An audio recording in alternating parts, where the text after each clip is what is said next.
iniciei essa live surpresa para falar de um assunto bastante comentado, né? Que são as constelações familiares e sistêmicas.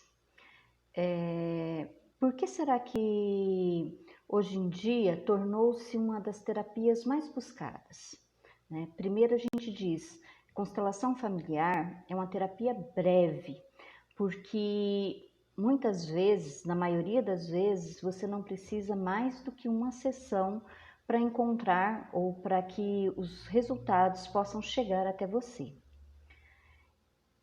E cada vez mais psicólogos, professores, gestores estão buscando esta alternativa para compreender os emaranhados, ou seja,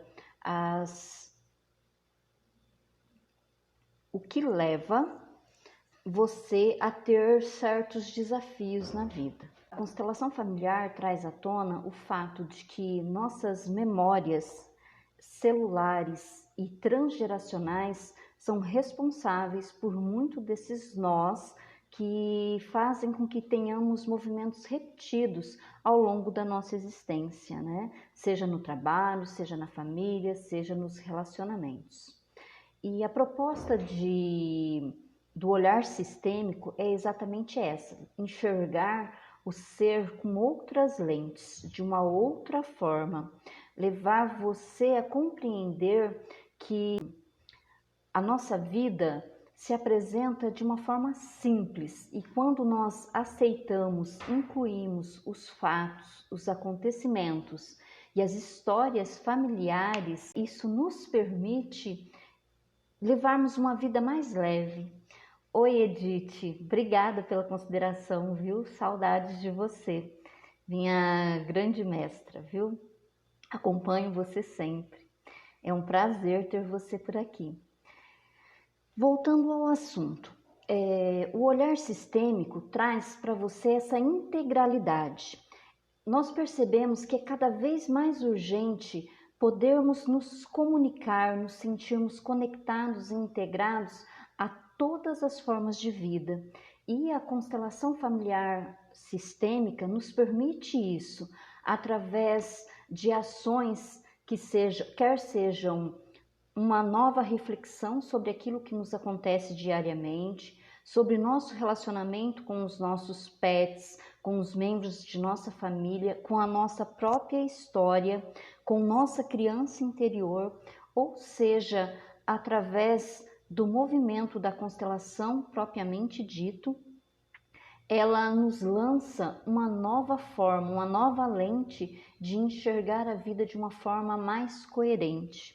Nenhum desafio, nenhum problema vem para que você seja diminuído, para que você se sinta um fracassado, para te lançar numa depressão. Pelo contrário, todos esses desafios que a vida nos entrega são um chamado para que você possa olhar para aquilo que ficou lá atrás, para que você transforme esse nó exatamente num laço amoroso, num laço que te permita acolher a vida como ela se apresenta.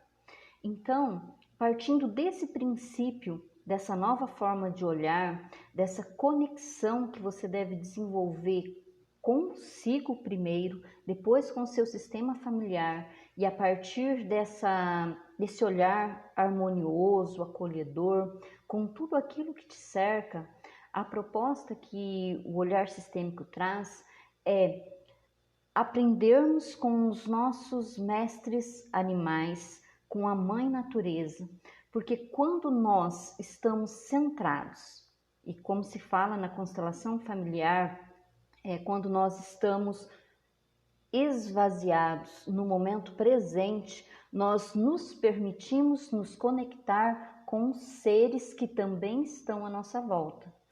Eu lembro de um caso de um animal selvagem, tá? De um elefante africano que tinha muitos e muitos problemas. Ela sentia dores, era uma elefante fêmea, ela sentia dores o tempo todo. E uma comunicadora interespécie tinha sido chamada para tratá-la. Era uma veterinária e ela foi passar uma época num zoológico africano. Essa comunicadora é a Penelope Smith, a propagadora da comunicação interespécie, né? E durante esse período que ela esteve lá, ela percebeu que essa elefante fêmea não tinha como se acomodar de uma forma mais confortável. Então, ela propôs aos cuidadores que fizessem como se fosse um banquinho onde ela pudesse se apoiar para descansar à noite. E no começo, essa elefante fêmea se recusava a usar o apoio para descanso, né? E numa noite a Penélope foi ter uma conversa. Quando a gente fala em conversa, muitas vezes, aqui vamos abrir um parênteses, a gente imagina que é uma conversa verbal, como a que eu estou tendo com vocês nesse momento. Mas a comunicação com os animais e com outras espécies, ela se dá num outro nível, no nível telepático, através das imagens, dos sentimentos, da maneira que nós nos sentimos confortáveis no momento presente para nos conectarmos com essas formas de vida. E durante essa conversa, entre aspas, com a elefante, ela perguntou para a elefante por que ela não usava o assento, o apoio, né? E a elefante responde para ela que ela não tinha pensado nisso ainda, que ela já estava tão acostumada a sofrer, a viver aquela dor constante, que para ela não faria diferença. Aí a Penélope continua a conversa e explica para ela que, mesmo que ela estivesse sofrendo, aquela dor poderia ser atenuada através dela aceitar aquele conforto que estava sendo oferecido para ela. E durante essa conversa aconteceu um fato muito importante, que a Penélope pergunta para ela. Se ela sofria tanto, ela tinha 40 anos de idade, o normal é que uma elefante viva até 80, ela ainda teria 40 anos pela frente de dor, por que ela continuava vivendo, né? Como ela via a vida? E a elefante sabiamente responde, né? Que a vida é um dom que nos é dado e como nós recebemos ela de maneira simples, então é nosso dever vivê-la do jeito que ela se apresenta. Então, por que eu contei esse fato? Porque isso vem ao encontro da forma como Bert coloca as constelações, né? Essa terapia tão inovadora, ela é simples porque ela diz o principal, que nós devemos viver e aceitar a vida com a mesma simplicidade que os outros seres fazem isso. E quando nós paramos para observar, não são só os elefantes, mas os pets de modo geral, os cavalos e os demais animais, até mesmo as formigas, né? As abelhas, elas vivem de uma forma simples, aceitando o que vem. Aí alguém pode dizer assim, mas eles não são seres racionais. Eles não são seres racionais, eles são seres instintivos e estão aqui para que possamos viver em harmonia, em equilíbrio e nos ensinam a ouvir nosso corpo, nosso instinto. Porque o que nós humanos somos? Nós somos animais. Nós somos animais que temos um corpo e é esse corpo que nos possibilita estarmos aqui, neste momento, e experienciarmos várias oportunidades de nos desenvolvermos, de crescermos, né? É a partir dessa experiência física que nós existimos. Nós existimos fisicamente a partir do momento que há a junção do papai e da mamãe, lá na fecundação. Por isso que também nós devemos lembrar sempre essa primeira lei, que é a lei do pertencimento, né?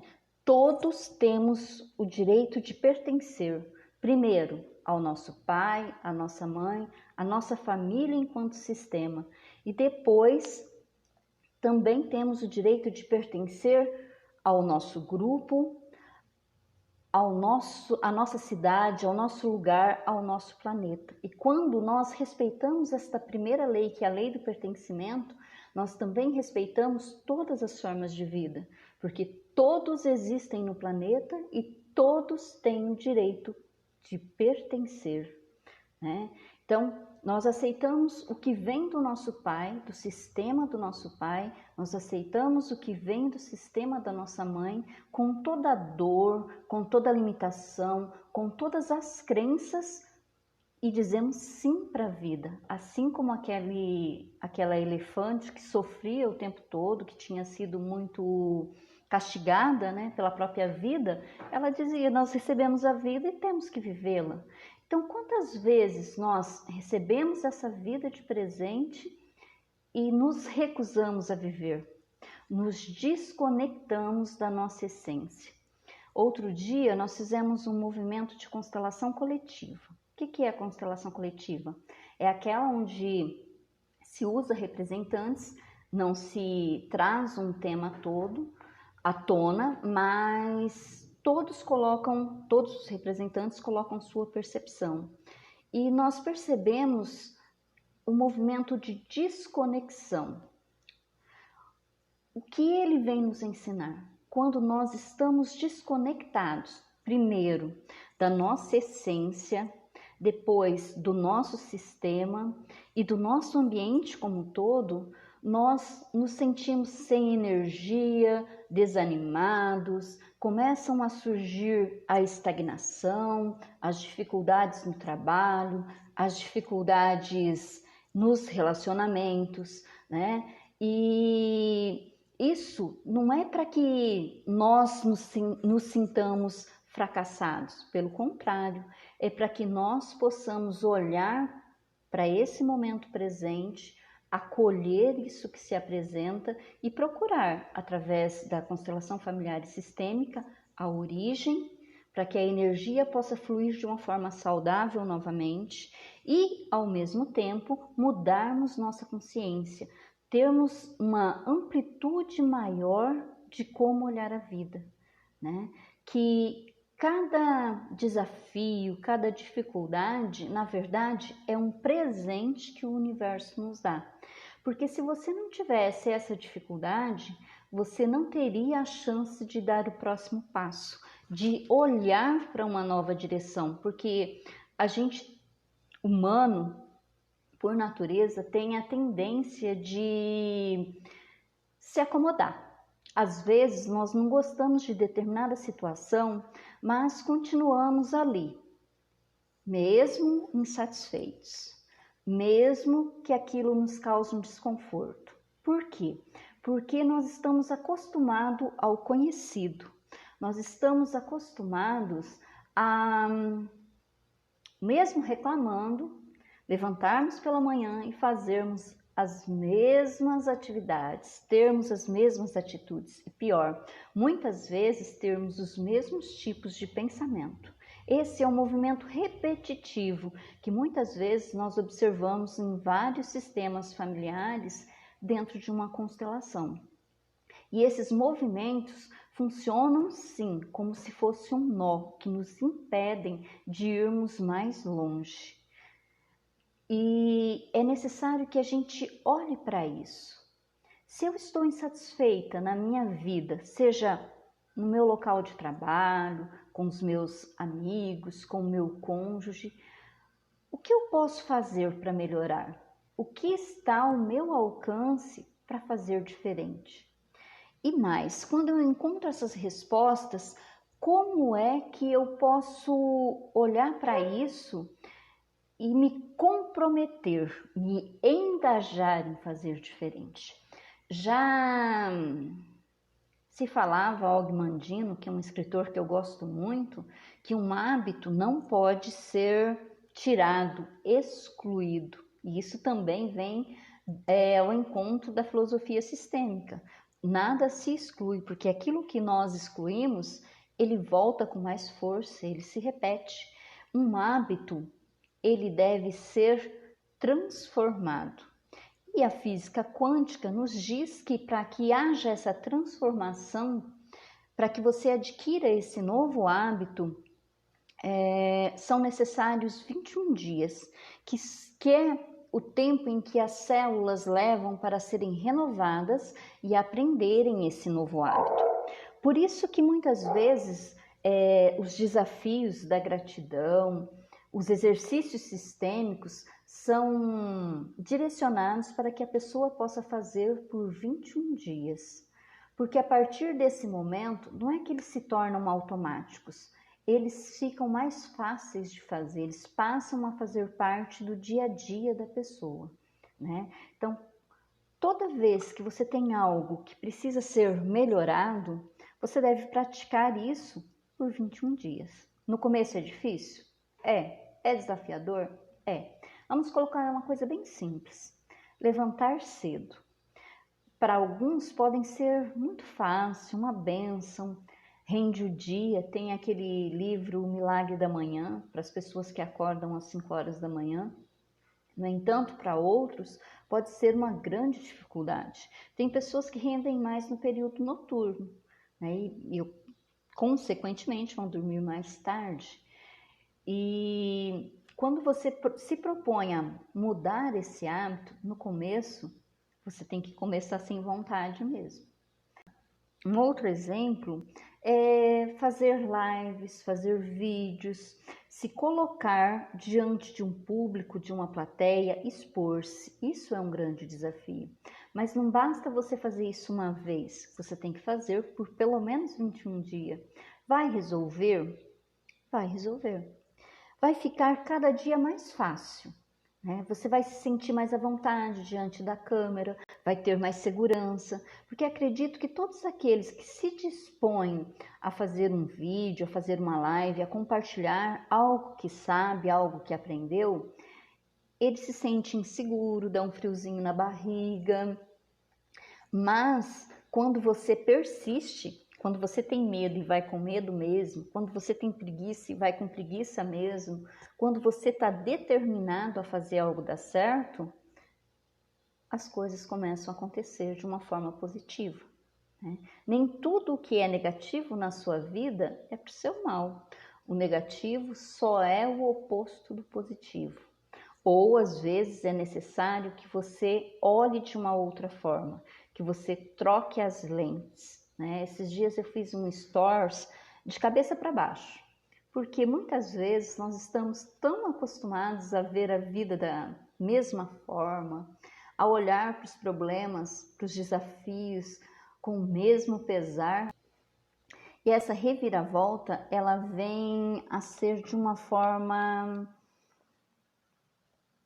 desafiadora. Porém, quando você tem um propósito, esse propósito aos poucos vai tomando forma, né? Aos poucos você vai mudando os hábitos, aos poucos você vai se relacionando de uma forma diferente. Primeiro, com você, com sua criança interior, você passa a olhar para ela de uma forma carinhosa. Você diz assim: eu sou adulto e vou cuidar de você, né?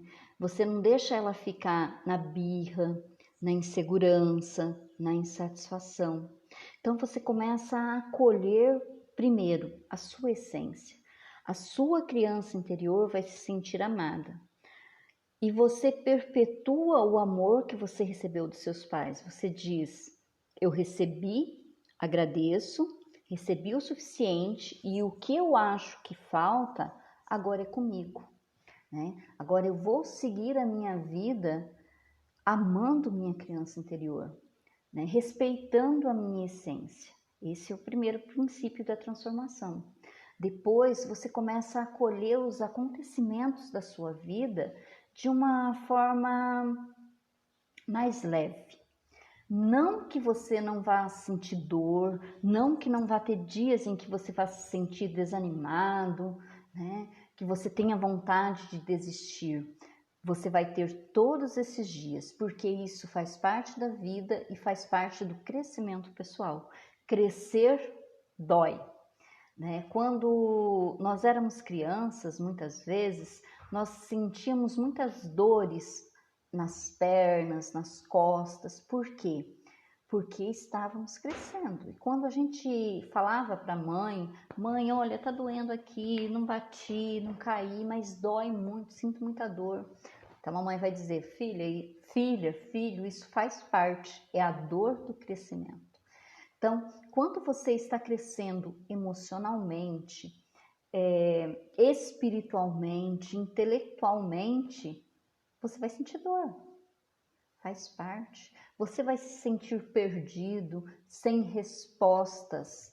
Você vai sentir muitas vezes que não sabe o caminho, né? Você vai ter medo do desconhecido, de se lançar ao novo. Porém, quando você tem um propósito, está determinado a cumprir esse propósito, então as coisas começam a acontecer. O caminho vai se mostrando a cada passo. Eu vejo muito quando é época de inverno e tem muita chuva, tem muita cerração, né? A gente sai de manhã para o trabalho ou sai para uma caminhada e não enxerga nada. Porém, nós não paramos, nós continuamos. Isso faz com que a gente tenha essa consciência. Eu tenho um propósito de ir do A até o B, de ir até um determinado lugar e eu sigo. Assim é a nossa vida. Nós estamos aqui não para chegarmos ao final da vida, mas para vivermos o momento presente. Nós estamos aqui para cumprirmos o nosso propósito e nós só vamos descobrir esse propósito quando nos predispusermos a estarmos centrados. Já dizia Bert, no centro nós temos a leveza, porque quando nós estamos centrados, nós nos permitimos que coisas novas, novos insights, novos pensamentos cheguem até nós, de uma forma bem positiva, né? Então, pensando em tudo isso, nós criamos um grupo de estudos das obras de Bert Hellinger para aprendermos juntos, né? É claro que tem várias pessoas, várias escolas que dão os cursos de constelação familiar e sistêmica, mas nada melhor do que depois que você concluiu esse curso, você continuar aprendendo na prática. E a forma de ler, discutir aquilo que foi lido, tirar dúvidas, faz com que você cresça. Então, nós criamos um grupo no Telegram destinado ao estudo, como primeiro objetivo, ao estudo das obras de Bert Hellinger. Nós estamos lendo o livro As Ordens do Amor. Semana passada, nós lemos a introdução e o primeiro capítulo, né? Onde se falava da renúncia. Para que você aprenda algo, você deve renunciar àquilo que você já sabe. Ou seja, você tem que estar centrado, presente, querendo que esse algo novo aconteça em sua vida. E essa semana foi disponibilizado o início do capítulo 2, onde é falado sobre os envolvimentos sistêmicos e a solução para eles. Nós lemos, nós ouvimos, né? Porque em audiobook também, e discutimos, tiramos dúvidas, porque eu acredito que quando nós aprendemos em grupo, nós aprendemos mais, nós aprendemos juntos, a gente ensina e aprende com a experiência do outro, porque cada um teve uma vivência diferente, né?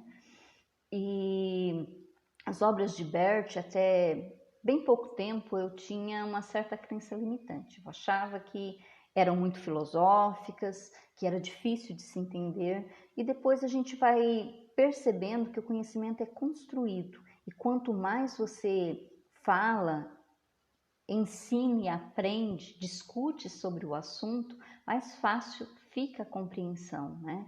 Então, ele, em primeiro lugar, ele é essencial, porque ele traz aquilo que é essencial a uma constelação, mas ele também traz o que é essencial a você que tem a profissão de professor, de psicólogo, de instrutor, de líder, porque ele te permite estar centrado no seu momento presente. E quando nós obedecemos as 3 ordens do amor, hierarquia, pertencimento e a lei do equilíbrio, as coisas começam a fluir de uma outra forma. Elas começam a se mostrar de uma forma mais leve. Um exemplo assim, para as pessoas que gostam, que são acostumadas a cozinhar, né? Quando a gente vai para a cozinha e pega uma receita que você tem na família faz tempo, você faz ela tem sabor de infância, ela tem sabor de história mesmo, de saudade, né? Aí quando alguém, um amigo, te dá uma receita nova, você faz pela primeira vez com certo receio. Será que vai dar certo? Né?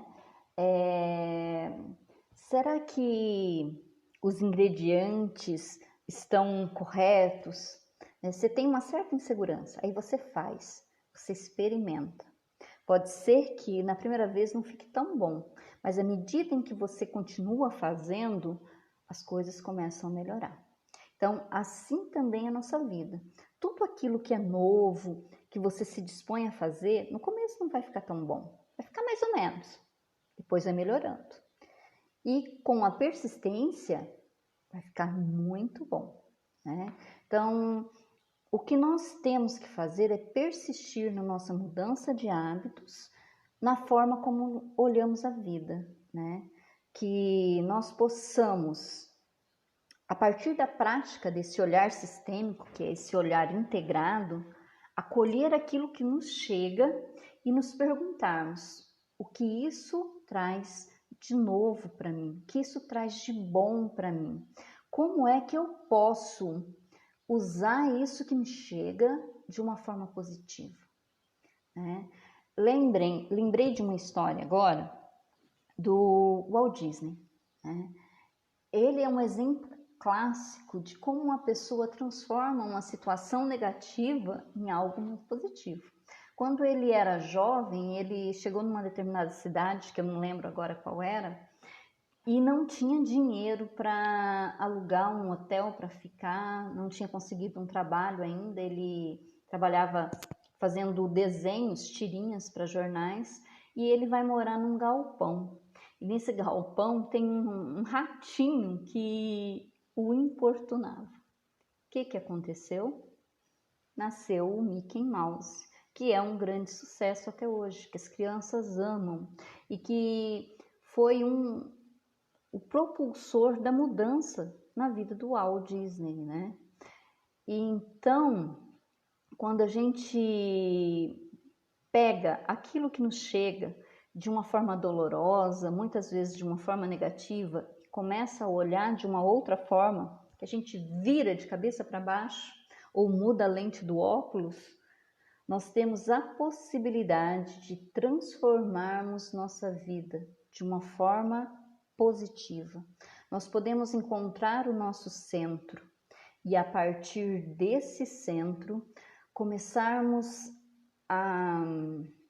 uma revolução interna, que ela nunca vai chegar ao fim, nunca vai estar pronta e acabada, porque todo dia nós aprendemos algo novo, né?